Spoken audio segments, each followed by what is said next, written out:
আসসালামু আলাইকুম আমার প্রিয় বন্ধুরা, তোমরা সবাই কোথায়?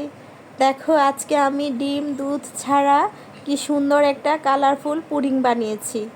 পুডিংটা খেতে এত মজা, আর প্রচণ্ড গরমে এরকম ঠান্ডা ঠান্ডা একটা পুডিং খেলে আপনার আত্মা জুড়িয়ে যাবে। প্রত্যেকটা কালার কি সুন্দর দেখেছেন পুডিংয়ের ভেতর। পুডিংটা কিন্তু আমি ডিম দেইনি, দুধও ইউজ করিনি।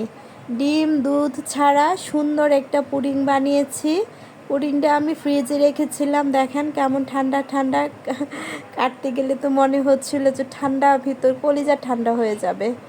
আমি কি সুন্দর করে কালারফুল করে বানিয়েছি। পুরো রেসিপি আমি অবশ্যই আপনাদের দেখাবো, তবে আপনারা আমাকে কমেন্ট করে জানাতে হবে যে কে কে দেখতে চান। আপনারা যদি দেখতে চান তাহলে আমি অবশ্যই লং ভিডিও দিব।